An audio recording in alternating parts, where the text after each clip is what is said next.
नमस्कार।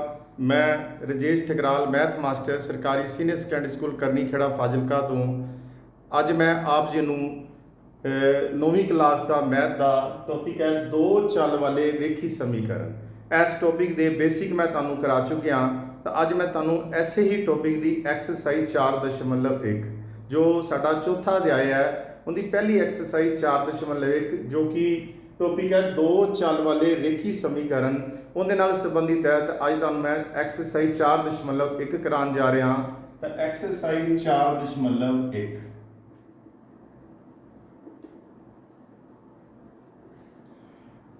ਹੁਣ ਅਸੀਂ ਇਹਦੇ ਬੇਸਿਕ ਦੇ ਵਿੱਚ ਜੋ ਕੀਤਾ ਸੀ ਦੋ ਚੱਲ ਵਾਲੇ ਰੇਖੀ ਸਮੀਕਰਨ ਕੀ ਹੁੰਦੇ ਨੇ ਜੀ। ਤਾਂ ਮੈਂ ਇੱਕ ਵਾਰੀ ਥੋੜੀ ਜੀ ਰੈਪੀਟੇਸ਼ਨ ਕਰਨ ਲੱਗਿਆ ਕਿਉਂਕਿ ਨਵਾਂ ਟੌਪਿਕ ਹੈ। ਤਾਂ ਇੱਕ ਵਾਰੀ ਮੈਂ ਰਿਪੀਟ ਕਰ ਰਿਹਾ। ਸਾਡੇ ਕੋਲ ਦੋ ਚੱਲ ਵਾਲੇ ਰੇਖੀ ਸਮੀਕਰਨ ਦੀ ਸਟੈਂਡਰਡ ਫਾਰਮ ਸੀ ax by c = 0। ਇਹਦੇ ਵਿੱਚ a ਕੀ ਹੈ ਸਾਡੇ ਕੋਲ x ਦਾ ਗੁਣਾਂਕ ਹੈ, b ਕੀ ਹੈ ਸਾਡੇ ਕੋਲ y ਦਾ ਗੁਣਾਂਕ ਹੈ, c ਕੀ ਹੈ ਅਚਲ ਵਾਲੀ ਟਰਮ ਵਿੱਚ ਕਾਂਸਟੈਂਟ ਟਰਮ ਹੈ ਜਿਹਦੇ ਵਿੱਚ ਚੱਲ ਨਹੀਂ ਆ ਰਿਹਾ ਬਿਨਾ ਚੱਲ ਵਾਲੀ ਟਰਮ ਵਿੱਚ। ਤਾਂ a x ਦਾ ਗੁਣਾਂਕ, b y ਦਾ ਗੁਣਾਂਕ, c ਕਾਂਸਟੈਂਟ ਟਰਮ। ਤਾਂ ਸਾਡੇ ਕੋਲ x ਤੇ y ਕੀ ਨੇ ਚੱਲ ਨੇ। ਟੌਪਿਕ ਦਾ ਨਾਮ ਹੀ ਹੈ ਦੋ ਚੱਲ। ਤਾਂ ਸਾਡੇ ਕੋਲ ਕਿੰਨੇ ਚੱਲ ਆ ਰਹੇ ਨੇ ਇੱਕ x ਚੱਲ ਆ ਰਿਹਾ ਹੈ, ਇੱਕ y ਚੱਲ ਆ ਰਿਹਾ ਹੈ ਤੇ ਇਹ ਆ ਗਏ ਦੋ ਚੱਲ ਵਾਲੇ ਰੇਖੀ। ਜਦੋਂ ਚੱਲ ਦੀ ਘਾਤ ਇੱਕ ਹੋਏ ਤਾਂ x ਦੀ ਘਾਤ ਕਿੰਨੀ ਹੈ ਜਦੋਂ ਕੋਈ ਘਾਤ ਨਹੀਂ ਲੱਗੀ ਅੰਡਰਸਟੂਡ ਹੈ x ਦੀ ਘਾਤ ਚੱਲ ਦੀ ਘਾਤ ਇੱਕ ਹੈਗੀ ਹੈ, y ਦੂਸਰਾ ਚੱਲ ਹੈ ਇਹਦੀ ਘਾਤ ਵੀ ਕਿੰਨੀ ਹੈ ਇੱਕ। ਤਾਂ ਉਹਨੂੰ ਬੋਲਦੇ ਆ ਰੇਖੀ ਕਿਉਂਕਿ ਇਕੁਅਲ ਦਾ ਸਿੰਬਲ ਦੇ ਨਾਲ ਇਹ ਕਨੈਕਟਡ ਹੋ ਰਹੀ ਹੈ ਲੈਫਟ ਸਾਈਡ ਤੇ ਰਾਈਟ ਸਾਈਡ। ਤੇ ਇਸ ਕਰਕੇ ਇਹਨੂੰ ਕੀ ਬੋਲਾਂਗੇ ਸਮੀਕਰਨ। ਤੇ ਇਸ ਪੂਰੇ ਨੂੰ ਬੋਲਾਂਗੇ ਦੋ ਚੱਲ x ਤੇ y ਦੋ ਚੱਲ वाले रेखी क्योंकि घात दोनों दे विच एक आ रही है, दोनों चल की घात एक आ रही है तो दो चल वाली रेखी समीकरण। तो इस दो चल वाली रेखी समीकरण नूं असी किसी भी समीकरण की स्टैंडर्ड फॉर्म किवें बनानी हुंदी है असी इस टॉपिक दे विच सीखिया है। दो चल वाली रेखी समीकरण हुंदी की है ये भी असी सारा कुछ कीता है। तो जरूरी नहीं हमेशा तुहाडे कोल दो चल वाली रेखी समीकरण ऐसे ही फॉर्म दे विच आएगी। मैं ऐसे ही टॉपिक के अंदर ਤੁਹਾਨੂੰ ਦੱਸ ਚੁੱਕਿਆ। ਮੈਂ ਕੋਈ ਦੁਬਾਰਾ ਕਿਹਾ ਥੋੜਾ ਜਿਹਾ ਰਿਪੀਟ ਕਰਾਂਗਾ, ਪੂਰਾ ਨਹੀਂ ਮੈਂ ਟੌਪਿਕ ਰਿਪੀਟ ਕਰਾਂਗਾ। ਤਾਂ ਸਪੋਜ਼ ਕਰੋ ਸਾਡੇ ਕੋਲ ਕੋਈ ਸਮੀਕਰਨ ਹੈ 2x + 5 = 0। ਤਾਂ ਸਾਡੇ ਕੋਲ ਇੱਕ ਚੱਲ ਹੈਗਾ ਇਹਦੇ ਵਿੱਚ, ਦੂਜਾ ਚੱਲ ਨਹੀਂ ਹੈਗਾ। ਜੇ ਦੂਜਾ ਚੱਲ ਨਾ ਹੋਏ ਤਾਂ ਇਹਨੂੰ ਵੀ ਤੁਸੀਂ ਦੋ ਚੱਲ ਦੇ ਵਿੱਚ ਕਨਵਰਟ ਕਰ ਸਕਦੇ ਹੋ। ਉਹ ਤੁਹਾਨੂੰ ਮੈਂ ਕਰਾਇਆ, ਮੈਂ ਰਿਪੀਟ ਨਹੀਂ ਕਰਦਾ, ਕੁਐਸਚਨਾਂ ਦੇ ਅੰਦਰ ਹੀ ਕਰਾਵਾਂਗਾ। ਤਾਂ ਇਹਦੇ ਵਿੱਚ ਦੋ ਚੱਲ ਬਣਾ ਕੇ ਤਾਂ ਇੱਕ ਵਾਰੀ ਚਲੋ ਇਸ ਕੁਐਸਚਨ ਦੇ ਵਿੱਚ ਮੈਂ ਦੱਸ ਦਿੰਦਾ ਤੁਹਾਨੂੰ ਜਿਵੇਂ 2x + दूसरा चल हैगा 0 * y + कांस्टेंट मतलब 5 = 0। ਤਾਂ ਅਸੀਂ ਇਹਨੂੰ ਦੋ ਚੱਲ ਦੇ ਵਿੱਚ ਹੈਗੀ ਨਹੀਂ ਸੀ, ਚੱਲ ਇੱਕ ਹੀ ਸੀ। दूसरा ਚੱਲ ਅਸੀਂ ਤਿਆਰ ਕਰਕੇ ਇਹਨੂੰ ਦੋ ਚੱਲ ਦੇ ਵਿੱਚ ਕਨਵਰਟ ਕਰਕੇ ਅਸੀਂ ਇਸ ਸਮੀਕਰਨ ਦੀ ਆ ਸਟੈਂਡਰਡ ਫਾਰਮ ਦੇਖੋ ਲੈਫਟ ਸਾਈਡ ਦੇ ਵਿੱਚ ਦੇਖੋ x ਵਾਲੀ ਟਰਮ ਹੈ, y ਵਾਲੀ ਟਰਮ ਹੈ, ਕਾਂਸਟੈਂਟ ਟਰਮ ਵੀ ਲੈਫਟ ਸਾਈਡ ਰੱਖਣੀ ਹੈ, ਰਾਈਟ ਸਾਈਡ ਅਸੀਂ 0 ਬਣਾਣੀ ਹੈ। ਤਾਂ ਐਸੇ ਹੀ ਸਮੀਕਰਨ ਦੀ ਜਿਹੜੀ ਕਿ ਇੱਕ ਚੱਲ ਵਿੱਚ ਹੈਗੀ ਸੀ ਉਹਨੂੰ ਅਸੀਂ ਦੋ ਚੱਲੇ ਕਨਵਰਟ ਕਰਕੇ ਸਟੈਂਡਰਡ ਫਾਰਮ ਤਿਆਰ ਕੀਤੀ ਹੈ। ਤਾਂ ਹੁਣ ਐਸੇ ਤਰ੍ਹਾਂ ਦੇ ਐਸੇ ਹੀ ਐਕਸਰਸਾਈਜ਼ 4.1 ਦੇ ਕੁਐਸਚਨ ਦੇਖੋ। सब तो पहले आ गया फर्स्ट क्वेश्चन एक्सरसाइज 4.1 का पहला क्वेश्चन। एक कापी दा मुल, एक कापी दा मुल, एक कापी दा मुल, एक पेन दे मुल नूं, एक पेन दे ਮੁੱਲ ਤੋਂ, ਇੱਕ ਕਾਪੀ ਦਾ ਮੁੱਲ ਇੱਕ ਪੈਨ ਦੇ ਮੁੱਲ ਤੋਂ ਦੁੱਗਣਾ ਹੈ, ਦੁੱਗਣਾ ਹੈ। ਇੱਕ ਕਾਪੀ ਦਾ ਮੁੱਲ ਇੱਕ ਪੈਨ ਦੇ ਮੁੱਲ ਤੋਂ ਦੁੱਗਣਾ ਹੈ। ਇਹ ਆਪਾਂ ਨੂੰ ਦਿੱਤਾ ਹੈ ਸਟੇਟਮੈਂਟ ਤੁਹਾਨੂੰ ਦਿੱਤੀ ਹੀ ਹੈ ਫਸਟ ਕੁਐਸਚਨ ਦੇ ਅੰਦਰ।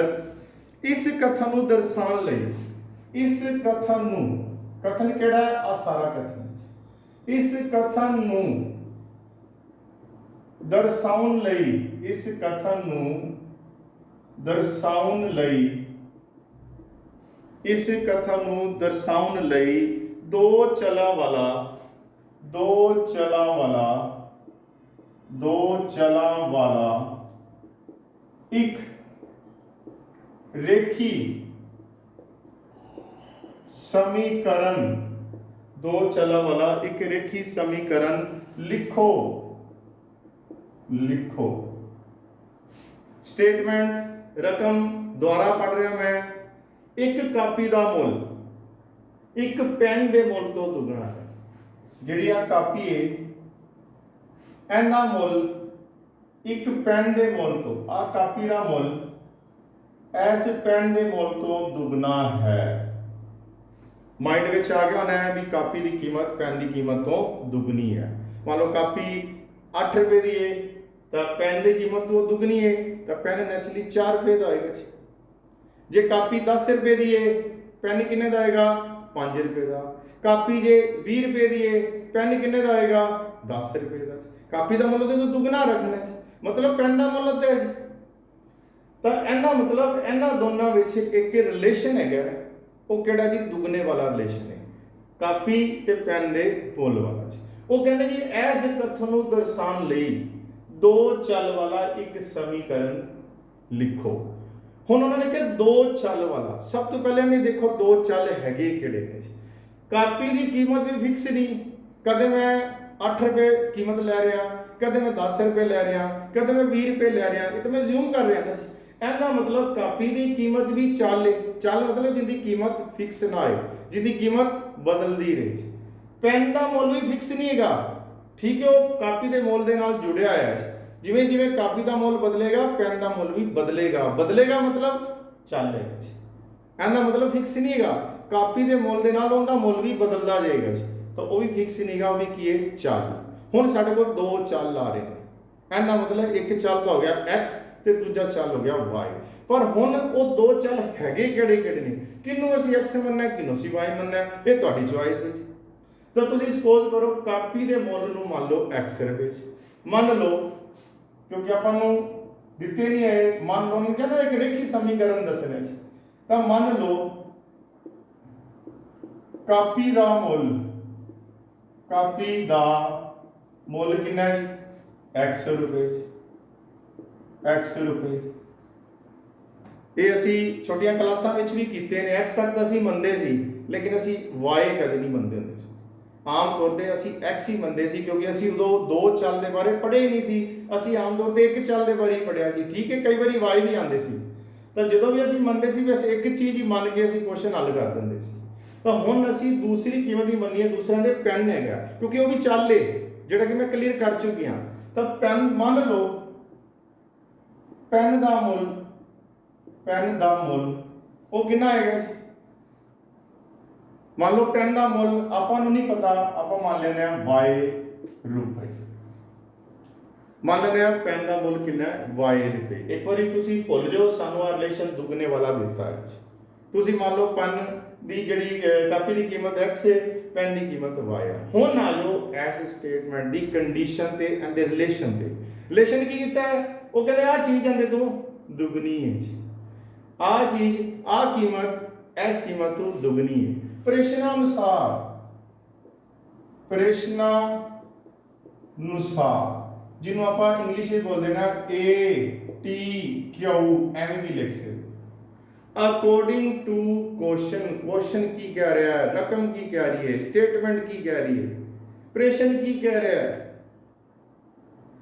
रहा है, कापी का मुल पेन के मुल तो दुगना है। प्रश्न की कह रहा है कापी का मुल की है जी दुगना है पेन दे मुल तो। कापी का मुल दुगना है पेन के मुल तो जी। हुण तुसीं सोच रहे हो कि मैं दुगना इधर क्यों रखिया जी। मान लो मेरी उम्र हैगी 40 साल, तुहाडी हैगी 20 साल, मेरी उम्र हैगी 40 साल, तुहाडी हैगी 20 साल।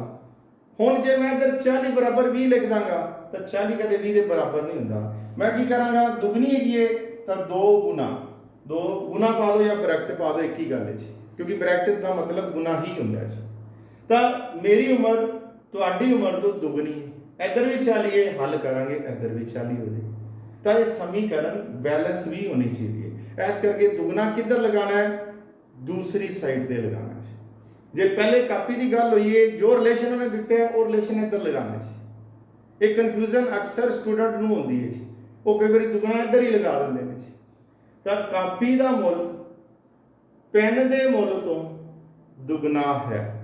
तो हुण तुसीं की करना है, कापी का मुल की है एक्स, पेन का मुल की है वाई। तो एक्स कितना आ गया 2y। क्या किसी उन्होंने दो चलों वाला की बनाना है, रेखी समीकरण। दो चल बन के रेखी समीकरण भी बन गया, बराबर का निशान भी आ गया। लेकिन इस दो चल वाले रेखी समीकरण की स्टैंडर्ड फॉर्म नहीं है। पहले उसी स्टैंडर्ड फॉर्म में किवें लिखांगे, x माइनस 2y बराबर 0। वैसे तो भी ठीक है, तुसी आंसर नूं इत्थे भी बंद कर सकते हो, लेकिन स्टैंडर्ड फॉर्म दे विच की होएगा जी, x माइनस 2y प्लस 0 बराबर जी। एवें भी लिख सकते, क्योंकि इहदे च x वाली टर्म आ गई, y वाली टर्म आ गई, तो कॉन्स्टेंट टर्म है ही नहीं हैगी, तो 0 लगा दो। जिहड़ी टर्म ना आए उहदी थां ते 0 लगाना, ये असी उदाहरणों दे विच सिक्ख्या है। जे x टर्म ना होवे तो 0 गुना x लिख देने असीं, y टर्म ना होवे तो 0 गुना y लिख देने, कॉन्स्टेंट ना होवे तो 0 पा देने। स्टैंडर्ड फॉर्म बना लिए, राइट साइड 0 रखना है। वैसे तो यह भी ठीक सी, x बराबर 2y, दो चल वाला रेखी समीकरण बन चुका है, ये भी आंसर ठीक सी। लेकिन असीं स्टैंडर्ड फॉर्म दे विच बनावांगे तो थोड़ा जिहा हल करना है, ये बन गया स्टैंडर्ड फॉर्म। इसे तरह के हुण क्वेश्चन देखो, ऐसे ही एक्सरसाइज का क्वेश्चन नंबर 2, एक्सरसाइज 4.1। मैं फिर रिपीट कर रहा, अज तुहानूं मैं एक्सरसाइज 4.1 करा रहा, ऐसे ही टॉपिक इस अध्याय की ये पहली एक्सरसाइज है। हेठां दित्तियां क्वेश्चन नंबर 2,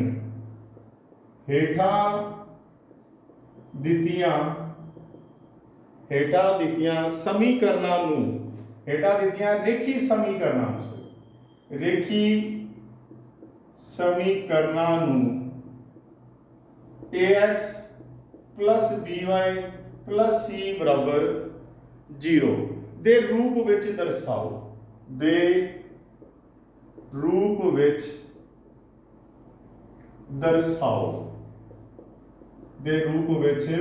दर्शाओ।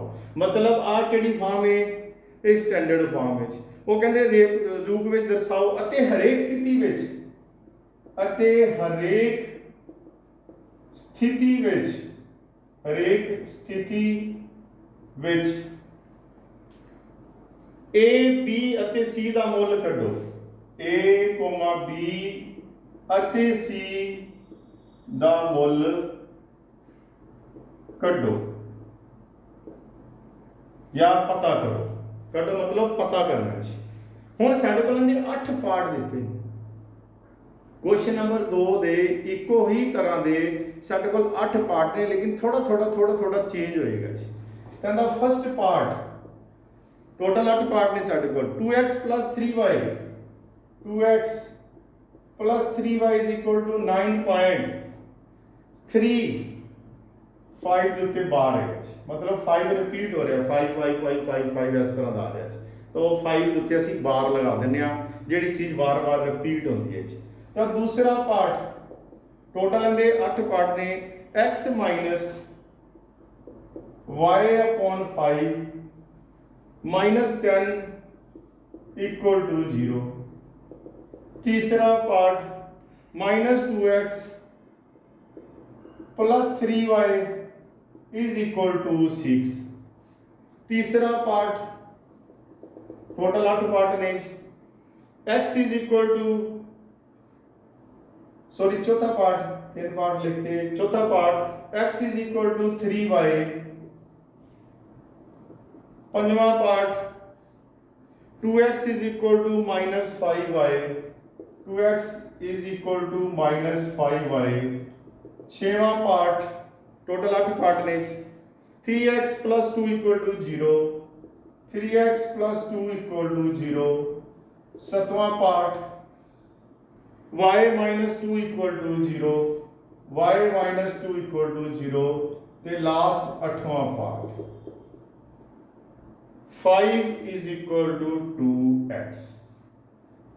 मैं स्टेटमेंट फिर रिपीट कर रहा, हेठां दित्तियां रेखी समीकरण सारी समीकरण हेठां दित्तियां रेखी समीकरण नूं ax plus by plus c equal to 0। लो जी ये केड़ी फॉर्म है? स्टैंडर्ड फॉर्म दे रूप विच दर्शाओ। ये सारियां समीकरण इस रूप विच नहीं गया क्योंकि इहदे च राइट साइड ते 0 हुंदा है, सारियां दे राइट साइड ते 0 नहीं हैगा, ना दे 0 इहदे 0 हैगा, ना दे 0 हैगा, ना इधर 0, ना इधर 0, ना इधर 0।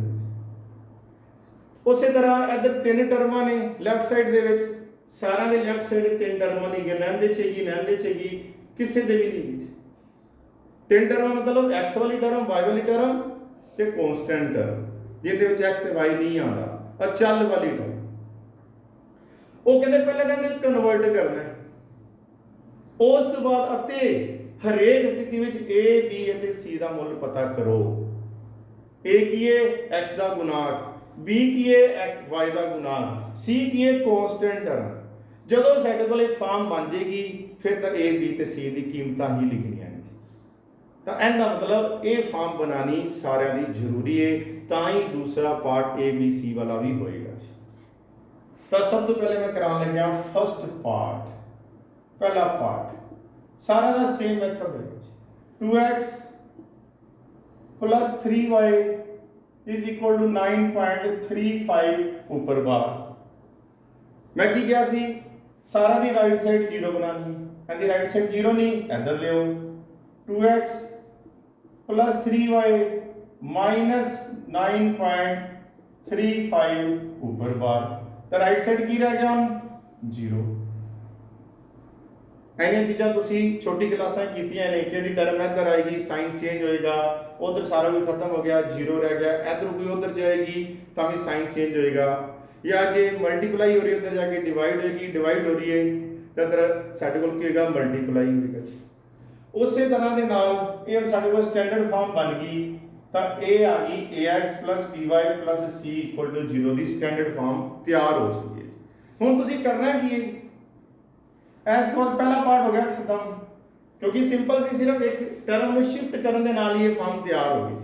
सेम एज इट इज तैयार करनी हो भी हाल नहीं, मान लो तुहानूं अगे हैगा भी इत्थे दा प्लस हैगा सी 2x plus 3y प्लस एवें भी पा सकदे minus 9.35 बार इक्वल टू जी। ये भी ठीक है, ये भी ठीक है, ये तुहाडी चॉइस है, बिल्कुल एज इट इज करना है। तो इहनूं हुण तुसीं की करना कि ये फॉर्म पहला पार्ट तैयार हो चुका, हुण तुसीं करना कि इस दी तुलना इस समीकरण दी तुलना ax plus by plus c बराबर 0 नाल करन ते 8 ਦੀ 8 पार्ट दे विच ਜਦੋਂ ਤੁਹਾਡੇ ਕੋਲ ਸਟੈਂਡਰਡ ਫਾਰਮ ਬਣ ਜਾਏਗੀ ਤੁਸੀਂ a ਲਿਖਣਾ ਹੀ ਲਿਖਣਾ ਹੈ। ਜਦੋਂ ਤੁਸੀਂ ਕੰਪੇਅਰ ਕਰੋਗੇ, ਕੰਪੇਅਰ ਕਰੋ a ਕਿੰਨਾ ਆ ਗਿਆ तो करो, a कितना आ गया 2, b कितना आ गया 3, c कितना आ गया -9.35 बार।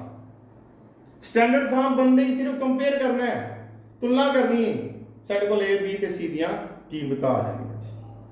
तो इस तो बाद आ जाओ सैकेंड पार्ट, सारे पार्ट एवं ही करने जी, तो मैं बार बार कराई जावांगा ताकि टॉपिक बिल्कुल ही क्लीयर हो जाए जी।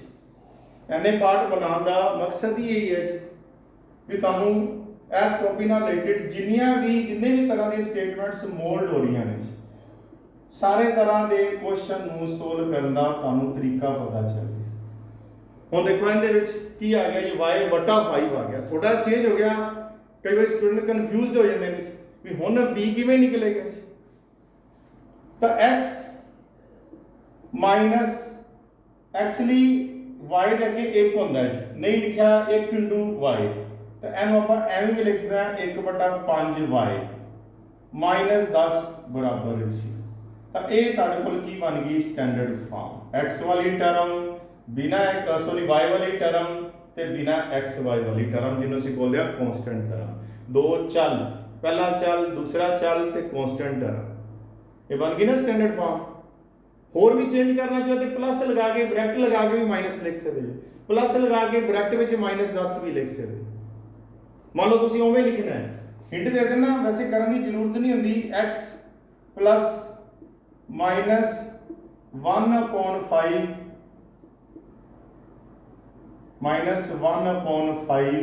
y -10, या इत्थे भी तुसीं बदल दो, प्लस करना सेम होवे, plus -10 equal to 0।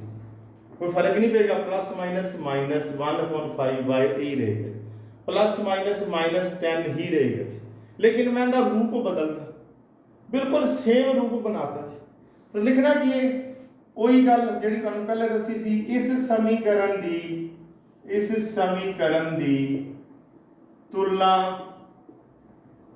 ax plus by plus c बराबर 0 नाल करन ते करो। ये कितना आ गया जी, जिंदे के कुछ नहीं लग्या, अंडरस्टूड है 1 है जी। बी कितना आ गया जी, -1/5, तो सॉरी y नहीं लेना, y का गुणांक होता है, कोमा c कितना आ गया, कांस्टेंट टर्म -10। a1 कंपेयर किया, b -1/5, c -10। मैं फिर रिपीट कर रहा, a x का गुणांक होता है, कुछ नहीं लग्या 1 हो गया, b y का गुणांक होता है -1/5, c पूरी कांस्टेंट टर्म -10। इस तरह के नाल तीसरा पार्ट देखो, हम तुहानूं थोड़ा जिहा टॉपिक क्लीयर होना शुरू हो गया। स्टैंडर्ड फॉर्म बनानी बड़ी ईजी होंदी है, सिर्फ टर्मां बस राइट साइड पे शिफ्ट ही करनी है, जो कुछ नहीं करना। Third part -2x plus 3y is equal to 6, कुछ भी नहीं करना जी, -2x plus 3y -6 equal to 0। ये साडे कोल स्टैंडर्ड फॉर्म बन गई है। वैसे प्लस बनाना बनाया जा सकता है, इत्थे भी प्लस बनाना बनाया जा सकता है, जरूरी नहीं होंदा हमेशा बनाना है, सिर्फ टॉपिक समझाने वास्ते तुहानूं दस्सिया सी। मेन असीं ये देखना है लेफ्ट साइड दे विच x वाली टर्म, y वाली टर्म ते कांस्टेंट टर्म, ते राइट साइड 0। ये साडियां बेसिक जिहड़ियां ने टर्म्स ने लेफ्ट साइड दे विच होणियां चाहीदियां ने ते राइट साइड 0 होनी चाहिए। तुहाडी समझो स्टैंडर्ड फॉर्म बनी हुई है जी। हुण गुणांक जिहड़े ने तो प्लस दे भी हो सकते हैं, माइनस दे भी हो सकते हैं, जरूरी तो नहीं है कि कीमत हमेशा प्लस ही होएगी, माइनस दी भी हो सकती है जी। तो हुण करना की है, स्टैंडर्ड फॉर्म बन गई, उन्होंने कहा ना एक दिते समीकरण इस रूप में दर्शावा रूप बन गया। इस तो बाद वो कहते हरेक स्थिति च ABC का मुल पता करो, तो सीधा वही लिखनी लाइन जिहड़ी तुहानूं दस चुकिया, इस समीकरण दी, इस मतलब आ वाली दिती नहीं जिहड़ी हुण तैयार कीती है जी। इस समीकरण दी तुलना ax प्लस by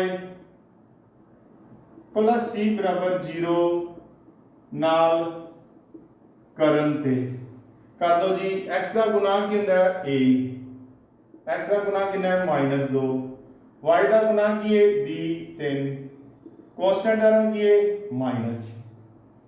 ये आ गया a b ते c। इस बाद चौथा पार्ट देखो, हम मैं थोड़े जल्दी करा दांगा क्योंकि तुहानूं टॉपिक बिल्कुल क्लियर हो चुके हैं। चौथा part x is equal to 3y, x is equal to 3y, x minus 3y बराबर 0। स्टैंडर्ड फॉर्म दे विच लेफ्ट साइड ते कितनी टर्म आंदी ने 3, इत्थे कितने ने 2, x वाली टर्म y वाली टर्म तीसरी टर्म है ही नहीं। टर्म जरूर बनानी है, चाहे वो प्लस दी है चाहे वो माइनस दी है चाहे वो 0 वाली है, टर्म जरूर बनानी है। हुण तीनों टर्म बन गई, x वाली टर्म, y वाली term, constant term, right side 0। तो ये साडे कोल स्टैंडर्ड फॉर्म बन गई जी। इस बाद अगला पार्ट है हरेक स्थिति में ABC का मुल पता करो। तो इस समीकरण दी तुलना कितने नाल करनी है, ax plus by plus c बराबर 0 नाल करन ते करो। a कितना आ गया, कोई गुणांक नहीं तो 1 हो गया। b कितना आ गया, -3, पूरा दी पूरी टर्म लेनी y का गुणांक, चाहे वो प्लस दे चाहे वो माइनस दे। c की हो गया जी 0। ਤਾਂ ਇਹ ਸਾਡੇ ਕੋਲ ਆ ਗਏ ABC ਦੀ ਮੁੱਲ ABC ਦੀਆਂ ਕੀਮਤਾਂ। ਇਸ ਤੋਂ ਬਾਅਦ ਆ ਜਾਓ ਪੰਜਵਾਂ part, 5th part, 2x is equal to -5y, -5 अंदर ले आओ, 2x plus 5y equal to 0। ਹੁਣੇ क्वेश्चन ਕੀਤਾ ਇਸੇ ਤਰ੍ਹਾਂ ਦਾ ਮਿਲਦਾ ਜੁਲਦਾ ਸੀ 5th ਪਾर्ट। तीसरी टर्म नहीं हैगी, दो टर्म है x वाली भी हैगी, y वाली तीसरी नहीं हैगी, तो 2x प्लस 5y तीसरी टर्म आपके कोलो 0 लिख लो। ये तुहानू इस टॉपिक के बेसिक दे विच इहदीआं उदाहरणां दे विच दस्सिया है जी। इस तो बाद इस समीकरण की तुलना इस समीकरण की तुलना किहदे नाल करनी है, स्टैंडर्ड फॉर्म नाल। उतों ही A B ते C ਦੀਆਂ ਕੀਮਤਾਂ ਆਈਆਂ ਤੇ ਤੁਲਨਾ ਇਹਦੇ ਨਾਲ ਕਰਨ ਤੇ ਕਰ ਦੋ ਜੀ। A ਕੀ ਹੈ x ਦਾ ਗੁਣਾਕ ਇੱਧਰ ਕਿੰਨਾ ਹੈ 2, B ਕੀ ਹੈ y ਦਾ ਗੁਣਾਕ ਇੱਧਰ ਕਿੰਨਾ ਹੈ 5, C ਕੀ ਹੈ ਕਾਂਸਟੈਂਟ ਟਰਮ ਕਿੰਨੀ ਹੈ 0। ਲੋ ਜੀ ਇਸ ਤੋਂ ਬਾਅਦ ਆ ਜਾਓ ਜੀ 6ਵਾਂ part.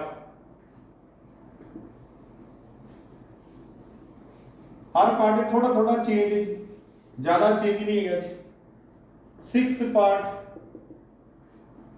3x plus 2 equal to 0। पहले कांस्टेंट नहीं होता सी, हुण इहदे विच की है y वाली टर्म ही नहीं है। राइट साइड 0 बनी है, लेफ्ट साइड कंप्लीट नहीं है। तीन टर्म होनी चाहिए ना जी, x वाली टर्म हैगी है, कांस्टेंट टर्म हैगी, y वाली नहीं है। जो y वाली ना होए तो असीं सिक्ख्या है 0 गुना y लिख देना जी। लो जी ये किहड़ी बन गई स्टैंडर्ड फॉर्म, जिहड़ी फॉर्म दित्ती सी वो कहंदे इस रूप में दर्शाओ, रूप बन गया जी।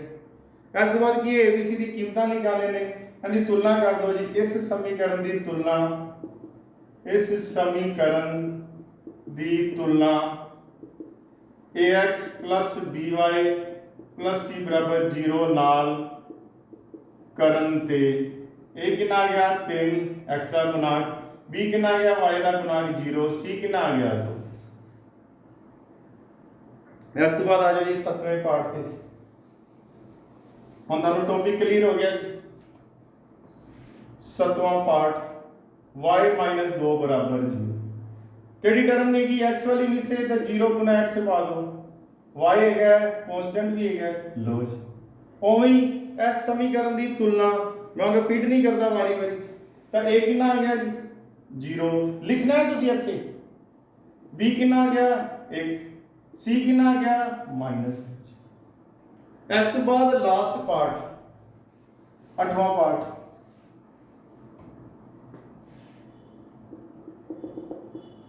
Five is equal to 2x, 5 minus 2x बराबर 0।